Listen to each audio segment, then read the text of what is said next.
ça va? Moi ça va très très bien. Je suis heureuse aujourd'hui de vous retrouver pour une nouvelle vidéo qui sera la dernière vidéo dans le thème préparatif pour le mois du Ramadan. Donc aujourd'hui, pas de cuisine, c'est journée ménage. On va ensemble ranger l'intégralité de la cuisine pour vraiment qu'elle soit propre, nickel, pour que je puisse commencer ce mois de Ramadan dans de bases saines. Donc aujourd'hui, l'objectif c'est de nettoyer tout ce qui est électroménager en priorité. Les meubles, je les fais très régulièrement, une fois tous les 10 jours à peu près, donc pas forcément besoin de les faire, et en tout cas c'est pas ma priorité aujourd'hui. Aujourd'hui vraiment ma priorité c'est le four qui est dans un état catastrophique, c'est le frigo que j'ai pas fait depuis plus de 15 jours, la hotte aussi à nettoyer parce que du coup là on va avoir pas mal de cuisson avec de l'huile etc, donc je veux vraiment que ma hotte elle soit propre pour le début du Ramadan. J'ai également le micro-ondes à nettoyer. Donc voilà, comme d'habitude je vous le dis à chaque fois, pour celles et ceux qui regardent mes vidéos mais qui ne sont pas abonnés, je vous invite à le faire, ça ne vous coûte rien et moi ça me permet de développer ma chaîne sur YouTube et de la voir grandir, mais également à d'autres personnes de pouvoir découvrir mon travail. N'hésitez pas également à laisser un petit like et un petit commentaire, je réponds à tout le monde. Sans plus tarder, je vous laisse avec les images et je vous souhaite à toutes et à tous encore une fois un très très bon mois de Ramadan. Allez, c'est parti, let's go! Donc je vais commencer par le four parce que je vais mettre en route la pyrolyse et que ça met quasi 3 heures de temps à tourner. Donc là je vous montrais le four avant. Donc comme je vous l'ai dit, il était vraiment très très sale. Il était vraiment temps que je le nettoie. Je vais mettre en route la pyrolyse. Donc voilà, c'est fait, c'est mis en route. Je vais le laisser faire le boulot et moi je vais m'attaquer à la hotte. Donc moi, pas de prise de tête pour le filtre de hotte. Je mets ça dans le lave-vaisselle. Vu que je vais faire tourner la vaisselle en programme intensif, ça va bien dégraisser et bien tout nettoyer. Et je vais juste venir nettoyer le contour de hotte qui est aussi un petit peu gras avec mon produit Chantecler qui est hyper efficace. C'est un dégraissant qui est vraiment top de chez top. Le Dosti aussi, il est super bien, mais en ce moment j'aime bien utiliser celui de Chantecler.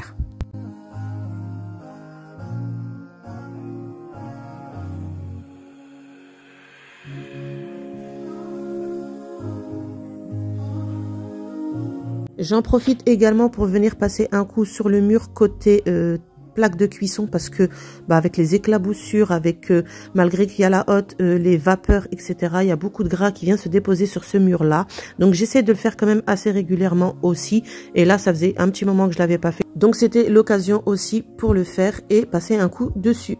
Ça fait des semaines que j'avais envie de passer un coup dans mon tiroir à épices parce que comme vous pouvez le constater, j'ai plein de sel, de curcuma et de paprika qui sont tombés dans le fond du tiroir. Donc je vais en profiter pour réorganiser également ce tiroir parce que j'aimais pas trop comment est-ce que c'était organisé. Donc je viens juste aussi passer un coup avec mon produit Chantecler à l'intérieur.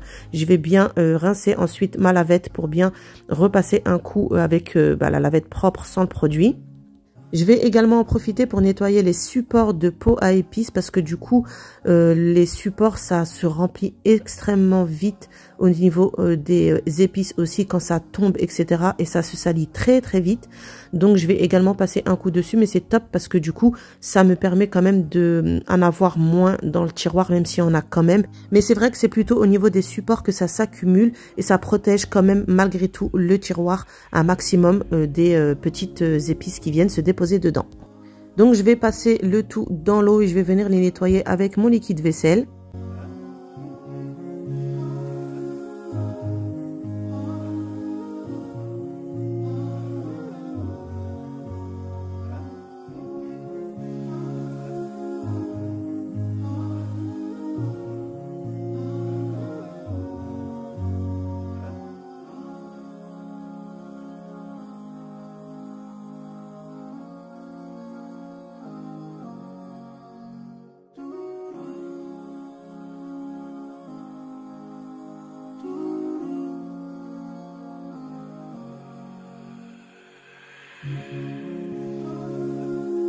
Je passe ensuite un coup de chiffon pour bien les sécher avant de remettre le tout dans les tiroirs.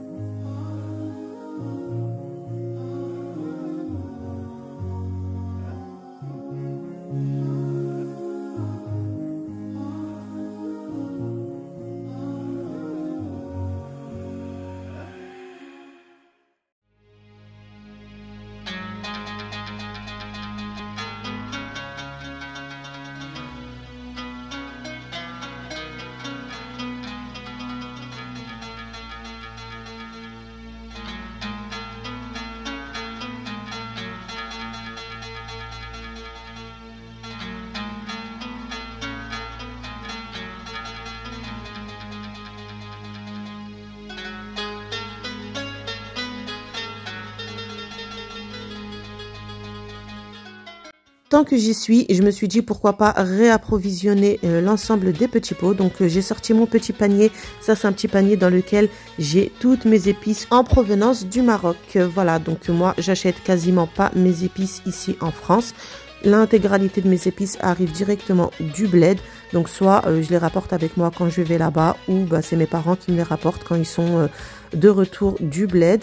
Donc voilà, que ce soit le curcuma, le gingembre, le paprika, ça vient tout du Maroc. Il n'y a que le sel et le poivre que j'achète ici.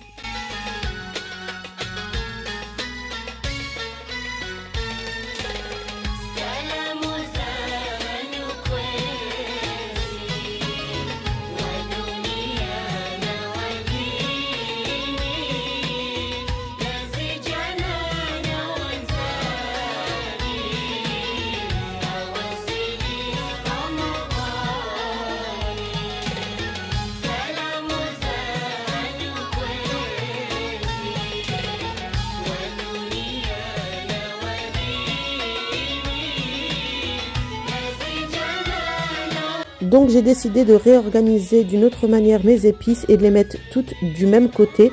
Avant, ils étaient le long du tiroir sur l'avant du tiroir. Et là, je me suis dit, il y a des épices que j'utilise beaucoup moins souvent que d'autres. Donc je me suis dit, pourquoi pas les mettre dans le fond du tiroir et mettre ceux que j'utilise le plus en avant. Et comme ça, ça me permet de libérer tout le côté gauche pour pouvoir poser tout ce qui est aluminium, papier de cuisson, etc. Allez, on passe au frigo qui est quasi vide. J'ai volontairement pas été en course depuis un petit moment parce que je voulais vraiment vider au maximum mon frigo avant l'arrivée du Ramadan. Il y a pas mal de choses qu'on ne consomme pas durant le mois du Ramadan, notamment le fromage par exemple, les yaourts, ce genre de choses. Donc je n'ai pas racheté et je trouvais pas avoir besoin de retourner en course.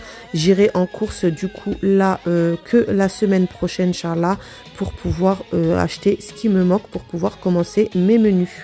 Je vous ai filmé un peu l'état du frigo, mais bon, c'est pas vraiment catastrophique. Je le fais quand même assez régulièrement le frigo. C'est pas quelque chose que je laisse se salir. Donc, je passe juste un coup dessus pour enlever les petites miettes et les petites poussières qu'il y a à l'intérieur. Il n'y a pas vraiment de grosses taches, de grosses saletés. C'est vraiment que des petites miettes. Donc, je passe pareil le petit produit à l'intérieur et je viens nettoyer le tout avec ma lavette.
Bon, du coup, l'intérieur du frigo, c'est fait. En attendant que ça sèche, je vais faire du tri dans tout ce qu'il y avait à l'intérieur.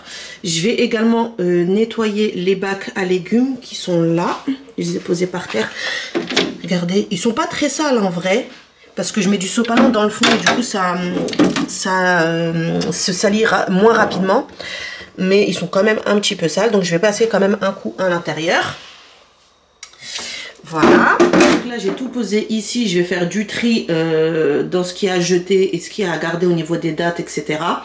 Et ensuite je vais m'attaquer aux portes du frigo et après ce sera terminé. Donc voilà les portes, il y a plus, c'est plus côté sauce où il y en a beaucoup, mais je sais qu'il y a des bouteilles qui sont quasi vides et tout, je vais tout dégager. Et voilà, et après ce sera terminé pour le frigo. C'est assez rapide dans le frigo, franchement, c'est un peu galère parce qu'il y a les bacs et tout à nettoyer, mais c'est plutôt rapide. Et comme je le fais quand même assez régulièrement, ça va, il n'est pas très très sale. Allez, je vais faire le tri dans tout ce qu'il y avait dans le frigo et retirer, jeter les choses qui ne sont plus bonnes, comme par exemple cette salade qui était en train de pourrir dans le frigo. Du coup, je l'ai mise à la poubelle. Je vais également faire le tri au niveau des yaourts, regarder au niveau des dates de péremption si j'ai des yaourts qui sont périmés, les mettre également à la poubelle, mais il n'y avait pas grand chose à jeter. C'est plus au niveau des portes de frigo, les aliments qui sont dans les portes comme les sauces, etc., où j'ai jeté pas mal de choses qui étaient soit quasi vides, soit qui avait la date qui était dépassée, et sinon le reste j'ai remis au frigo.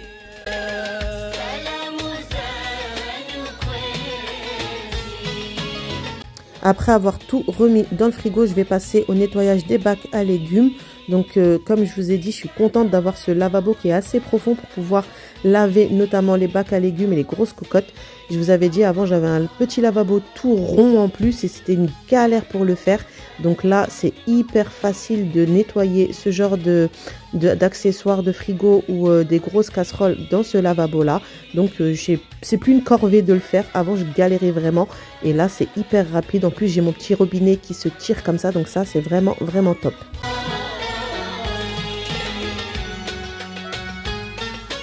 Après avoir bien séché mes bacs à légumes, je vais venir les remettre à leur place et je vais pouvoir du coup remettre mes petits légumes. Bon, il n'y a pas grand chose en vrai, mais je vais pouvoir remettre du coup mes légumes dans les bacs. J'oublie pas par contre de bien déposer une feuille de sopalin dans le fond. Ça permet d'absorber tout l'eau qui coule des légumes et du coup ça évite qu'ils pourrissent plus vite.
Entre temps, j'ai mon four qui avait fini de tourner, donc je vous montre ce que ça donne une fois que la pyrolyse est terminée. Comme vous avez pu le constater, tout le gras s'est transformé en cendre.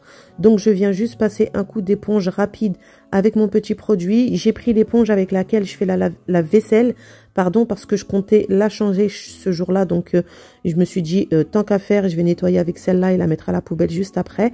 Donc voilà, je viens juste passer un coup rapide par-dessus. Ensuite, je passe un coup de lavette et le four, il sera tout propre.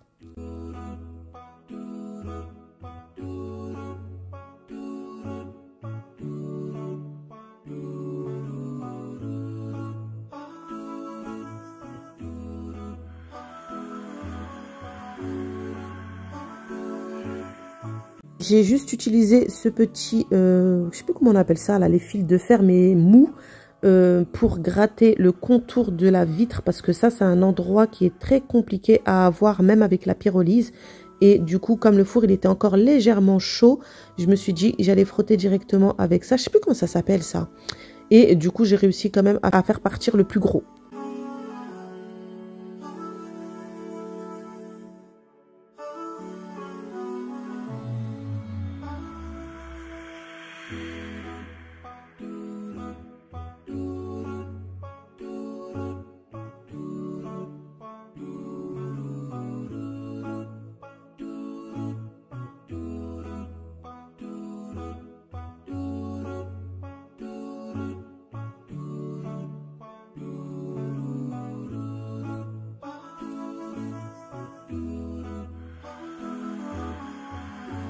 On n'oublie pas également de passer un coup sur la façade et ensuite je vais pouvoir m'attaquer au micro-ondes.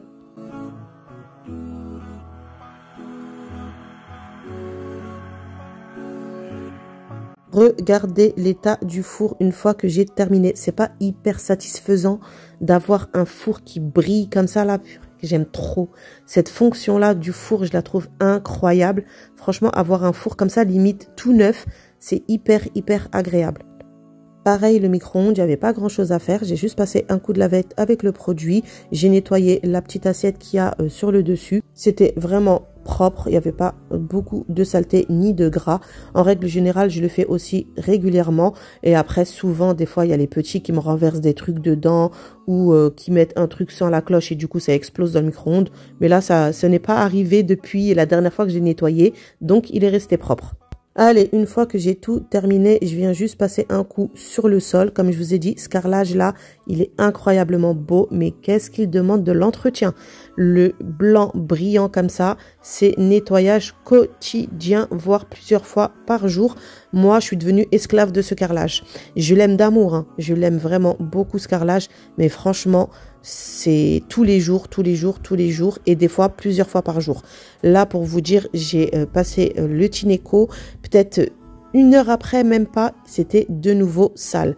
Il suffit qu'il y ait une petite miette qui tombe, on le voit directement parce que du coup c'est blanc et c'est brillant. Donc la moindre petite trace, la moindre petite tache, on la voit direct. En revanche, quand il est propre, c'est incroyable, la brillance, il brille, reflète, limite c'est un miroir le truc, mais c'est hyper beau, hein. Le carrelage il est trop beau, mais voilà, comme je vous ai dit, ça demande vraiment beaucoup d'entretien. Heureusement que j'ai le Tineco, il me sauve la vie. Donc voilà, on arrive à la fin de cette vidéo. Je vous ai fait quelques séquences pour vous montrer le résultat final de la cuisine une fois le ménage terminé. J'espère que la vidéo vous aura plu. Si c'est le cas, n'hésitez pas à me le dire en commentaire et n'hésitez pas également à laisser un petit like. Comme je vous l'ai déjà dit, les interactions, c'est ce qui permet de faire valoriser ma chaîne sur YouTube. Donc n'hésitez pas à le faire, ça ne vous coûte strictement rien. Je vous donne rendez-vous dimanche prochain pour la prochaine vidéo. D'ici là, le Ramadan aura commencé. Donc bon Ramadan à toutes et à tous encore une fois. Allah yadkhulu alina wa alaykum bil khair wa bil hna. Je vous fais plein de gros bisous et je vous dis du coup à dimanche prochain pour la prochaine vidéo. Bye bye.